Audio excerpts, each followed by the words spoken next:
Thank you for tuning in to Breaking Down the Barriers on KZI 88.7 FM. Breaking Down the Barriers is an initiative of the Austin Independent School District. This program was created to provide information on resources, programs, and district initiatives to you, the parents, students, and community members of Austin. Breaking Down the Barriers is committed to bringing the best in educational news, resources, and tools to ensure that each and every one of our students is successful. Today's guest is Ms. Angela Ward, coordinator of AISD's Cultural Proficiency and Inclusiveness Office. Thank you for being with us today. Thanks for having me. Can you tell the audience a little bit about yourself and why you decided to go into the area of education? So this is my 20th year as an educator. My background is actually in criminal justice. My bachelor's degree is in criminal justice, and I was alternatively certified to be a teacher through the Houston Tillotson Alternative Teacher Certification Program. Learned a lot about how to connect with our students, how to engage our students, how to really be a community builder in the classroom through that program. So my background in criminal justice gave me some insight into how the different systems that impact our students interact and sometimes negatively impact our students. And so I went into education as an elementary school teacher, really focused on how do I break down some of those barriers that our students that impact our students and sometimes cause them to be caught up in the criminal justice system. Okay. And you lead the district's initiative or focus on cultural proficiency and inclusiveness. What exactly does that entail? So cultural proficiency and inclusiveness is a focus that looks at who are we as educators in Austin ISD? What are our values? What are our biases? What are our beliefs? And how does that ultimately impact each individual student in the classroom? So cultural proficiency deals with the awareness of an adult that sometimes the decisions you make, sometimes the interactions that you have with our students and our families might impact them in a way that you wouldn't otherwise realize. And so through our focus on cultural proficiency and inclusiveness, we try to enlighten our staff and give them the opportunities to have meaningful dialogue around what those barriers might be to effective communication and engagement with our students and our families. We usually hear about cultural diversity work. Why not use that term in AISD instead of proficiency and inclusiveness? Well, particularly cultural proficiency and inclusiveness, we use the framework from a lot of research that's been done around the country for at least the last 30 years around cultural proficiency. And this is one book that we choose to use that really outlines the framework with regards to instruction. So it's Cultural Proficiency, Culturally Proficient Instruction, a guide to people who teach. So we use cultural proficiency, one, because it's research-based. Okay. And we didn't choose the word diversity because often when you hear the word cultural and when you hear the word diversity, often people only think about race. And the cultural proficiency framework has you think about difference and whatever that difference might be. So cultural proficiency looks at difference in regards to any identity that an adult might have or a student might have. So it might be difference with regards to race, to ethnicity, and no, race and ethnicity are not the same thing. Race is a social construct where ethnicity has to do with the way you see yourself and the cultures that you see yourself engaging in and that really make you the unique you that you are. Gender orientation, sexual orientation, gender identity, gender expression, age, size, level of ability. So there's many identities. We could go on and on for all the ways that one might describe themselves or feel that they are part of a certain cultural group. And so we use the word cultural proficiency and inclusiveness so that we can really begin to have a conversation around what do those terms mean? Why not just use the word diversity? And it sounds like we have to have a little self-reflection first before the actual true dialogue can take place. Is that true? Yes, cultural proficiency requires you to think about who you are. What are your values? What are your biases? What are your beliefs? And how does that ultimately color the way you view the world? Each of us walks through the world with a certain lens, and that lens has a lot to do with the decisions that we make, the people that we engage with, the people we do not engage with, the way we view things we see in the media, the way we engage with just everyday life and choices and decisions that we make. This is a huge undertaking. So how many people are in your office? One, One. me. Okay. So do you get, how do you get staff to work with you? Do you have a cadre of principals or administrators or teachers who are really supportive of the work and help you spread the word and do the work? Man, I need a piece of paper to write down all the people who helped me. So if I forget someone, please forgive me. Yes, there are many, many people, many staff members, many community members that support the focus on cultural proficiency and inclusiveness. Okay. When we began the work in 2010, district leadership looked at our data, and they noticed that our data showed that overwhelmingly, our teachers demographically were young, white, middle-class females, and overwhelmingly our students of color were being disproportionately represented in discipline and special education. Okay. And a large percent of our population are students of color. And so the district leadership really wanted us to take a look at how are we truly analyzing our data with regards to race and that disparity? Also, how are we giving staff the opportunity to have meaningful conversation, meaningful dialogue, really thinking about depth of thought? And that's where that cultural proficiency term came in. Really thinking about what does that mean in regards to our ability to self-reflect and critically self-reflect on the ways that we discipline, on the ways we structure our classroom environments that may support some students and hinder other students. So my support system stems from the work that we began in 2010. We began with a council on cultural proficiency and inclusiveness that had representatives from principals to assistant principals to teachers to central office staff as well as community members. And we began the work by really streamlining, what is cultural proficiency in Austin ISD? And the council at that time said it has to do with the adults and how we recognize that our bias, values, and beliefs impact ultimately our work with students and families. And so we have to really take a strong look at how our district practices, how our policies, how the way we do business, how does it reflect the diverse cultures and groups that we serve. And so that was the first group. Since 2010, we've evolved to the Principals Council on Race and Equity, which was renamed this year the Race Equity Innovation Design Team. So that group consists mainly of principals and central office staff. And what we've been focusing on is what does cultural proficiency mean in regards to race equity? What does it mean in regards to how are we providing the opportunities to really look at our data with a critical lens? Are we looking at inequities? What inequities do we see?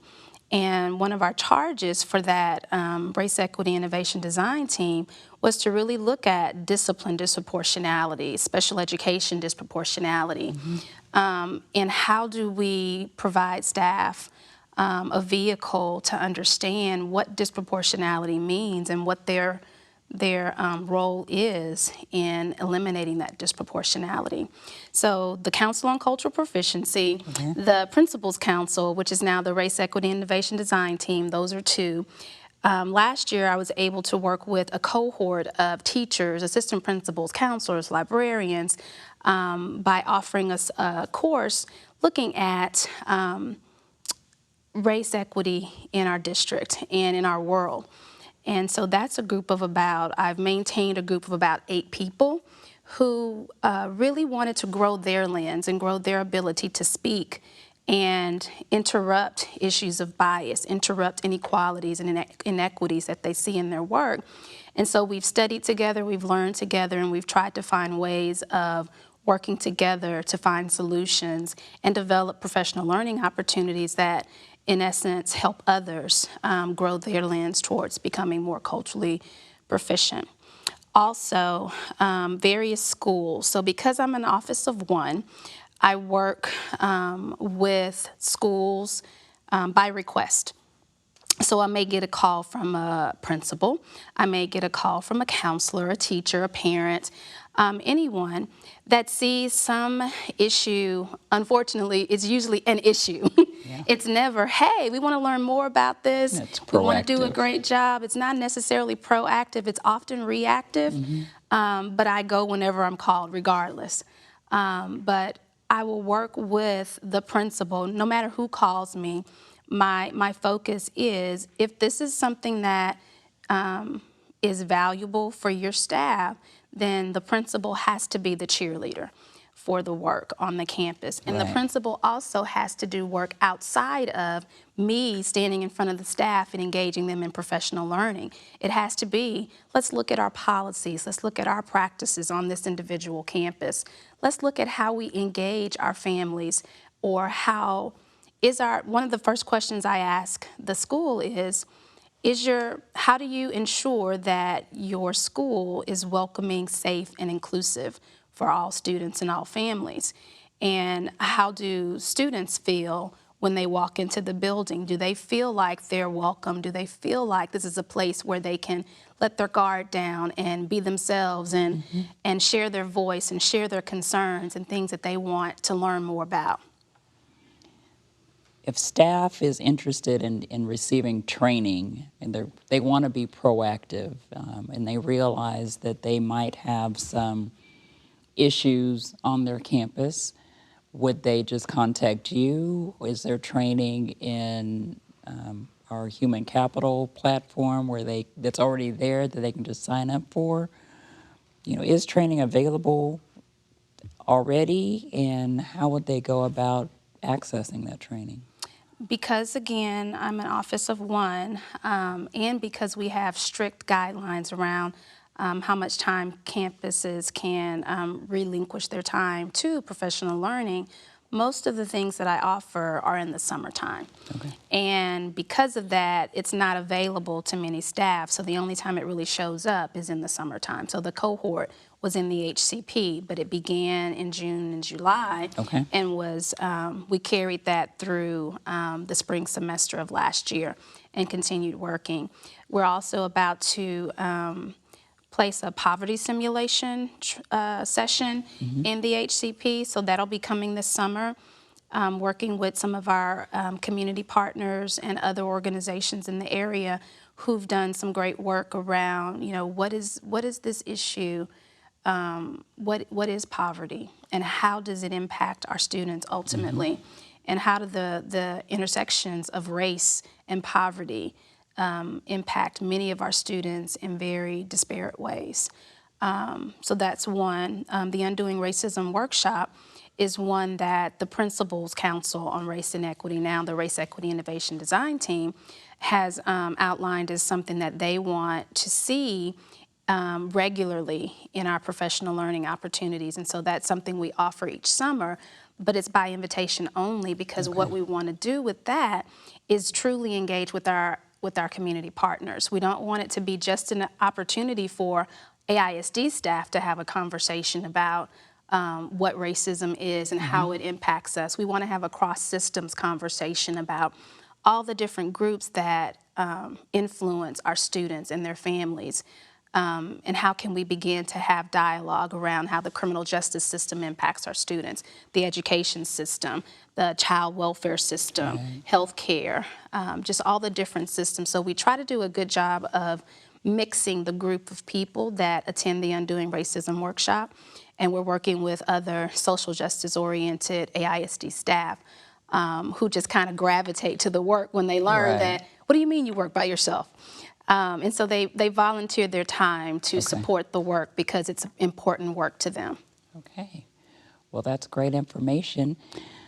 Tell us, what does a culturally proficient teacher look like? Cultural proficiency is the umbrella term. When we think about the everyday instruction in the classroom, I try to reframe people's thoughts towards culturally responsive Okay. pedagogy, culturally relevant teaching. Geneva Gay's work on how a teacher actually understands, again, that lens that drives the work that they do every day in the classroom. Okay. A culturally responsive teacher is aware that they work in and live in a society that impacts each of us differently. Culturally responsive teacher is methodical and deliberate in the instructional delivery methods that they choose. They are aware that their educational philosophy and their practices in the classroom should match. So if my educational philosophy is that all children can and will learn, then my everyday practice in the classroom, when I walk in, I should see students engaged. I should see students as co-creators of knowledge in the classroom. I should see students as challenging the curriculum. I should see students asking questions about the curriculum and making sense of what they're learning to their everyday lives. So a culturally responsive teacher facilitates that learning process in the classroom. Plus, they go outside of what the district might be offering, and they seek out opportunities, one, to engage with other culturally responsive teachers or social justice oriented teachers. They form partnerships, they form friendships, they form study groups so that they can add to their knowledge. They are technologically connected. They are engaged in what social media is saying about social justice issues in our country, in our city, and how that impacts our lives. They are focused on what the research says, and they are naturally inquisitive about their own personal lens and how it might unintentionally often impact some of their students negatively just because they come to the classroom with a different perspective and a different view of the world than their students. And when that happens, let's say you have a child who is not challenging the curriculum or not participating in class or not turning in their homework, what is a typical response of a culturally responsive teacher? What should that response look like? Well, in a classroom that is culturally responsive, and that's the praxis that the teacher values, that teacher has already built a level of or a focus on community in the classroom. And because there's a community in that classroom, we each recognize when something's out of whack with one of our community members. And so the structures in the classrooms and the protocols, the meetings that you might have with students, whole group, small group, one-on-one, engagements with the parents. You might have an ongoing update with the parents each week. You might have a phone call home to 5 kids, each week just to make sure you keep up with that. Right. And continually keep that line of communication open between home and school so that when something different is happening in the lives of your students, you're aware and you do your job as a teacher to make sure that you compensate when needed. And you give the student the ear that they need, plus give them the voice that they need. Because sometimes when students pull away in that way and we don't take the time to notice it, we've missed a large opportunity to pull them back into the learning environment. And sometimes some students never come back. Right. Theoretically, then, using the framework that should impact the disproportionality issues that we have seen within the district with regard to overrepresentation of African American students in special education and disciplinary referrals. Yes. Should we have a culturally responsive classroom? Yes. A culturally responsive classroom will naturally engage the conversations that we should be having in our No Place for Hate work. So Okay. all of our campuses are No Place for Hate campuses, and No Place for Hate is a natural way of involving every person on the campus, plus the community, plus the parents. No Place for Hate gives you the opportunity to bring into the curriculum, into the classroom, into the conversation, some of the issues that the students may be dealing with in the community that might be impacting their ability to be engaged in the classroom, that might be impacting their ability to stay out of conflict that might cause them to be disproportionately referred for discipline. And there may be missed opportunities to add to a student's knowledge so that they don't have deficits in their learning that might cause them to be referred for special education. And so a culturally responsive teacher has a lot of checks and balances, so to speak, to ensure that no child is left out of the community in the classroom in the learning process. For those in our audience who may not be familiar with No Place for Hate, can you talk a little bit about that? Well, Austin ISD is the largest urban No Place for Hate district in the United States of America.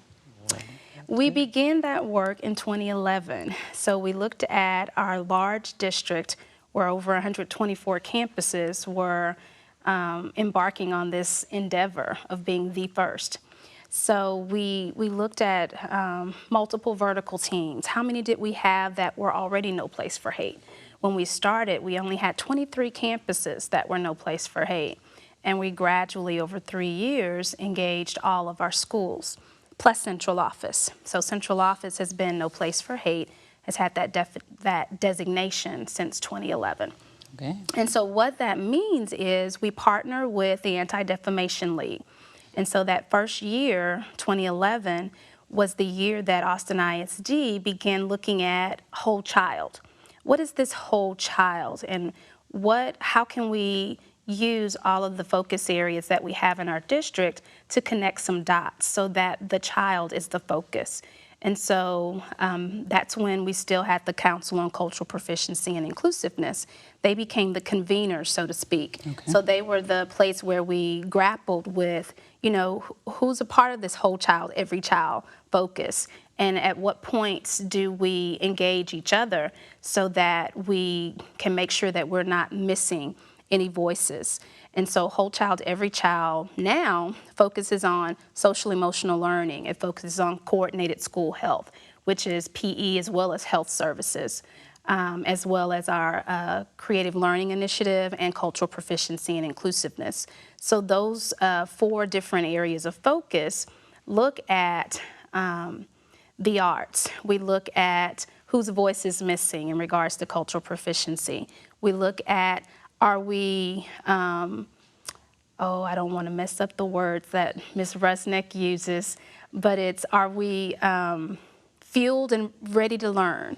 Okay. Forgive me if I messed that up. And social emotional learning, are we creating those tier 1 whole school environments where students feel welcome and included into the campus? And so our Whole Child, Every Child efforts really provide us a framework district-wide to begin to embed whole child in our curriculum, in our technology, in every way that we do business. And so we're just embarking on how does all that fit together. Right. Well, we're running out of time, but my last question for you is all the great work that we've heard that's going on with your department. What celebrations have you had since you started doing this work? Celebrations. No Place for Hate is the biggest. Okay. Because again, it's difficult to do this work as one person, but No Place for Hate brought everyone together. That's good. And it's a yearly celebration. My favorite activity that we do at Central Office is the Mix It Up Lunch. One thing that came out of that first year was people mentioned that after the first Mix It Up lunches happened, so I I get this huge spreadsheet of about 2,000 people every year, and I mix up all the departments using that spreadsheet so that people who don't necessarily engage with each other in their daily work get to sit with each other and have either breakfast or lunch and engage in some activities. But one of the great things that came out of that was people, more than one, more than two, quite a few remarked at, before we did this No Place for Hate stuff, we would get on the elevators and people wouldn't even look at each other. Right. And they're like, now people say hi, they smile at you, they look at you in the face. And so just that small change in interactions, I see as a very huge plus. And another plus is now that we're focused on how do we include the voices of multiple stakeholders and multiple people when we're looking at curriculum, when we're looking at instruction, when we're looking at decisions that we make that will ultimately impact each individual child in the classroom. It's great. Well, that's all the time we have today. Thank you so much for joining us and telling us about the great work that's going on in AISD around cultural proficiency and inclusiveness. To keep up with information in the school district and the AISD community, like us on Facebook, follow us on Twitter at AISD_BDB, or Instagram at AISD_engagement. Also, watch Breaking Down the Barriers on AISD's Channel 22 every Tuesday and Thursday evening at 7:30 and Sunday mornings at 10:30 a.m. I look forward to seeing you next time on Breaking Down the Barriers.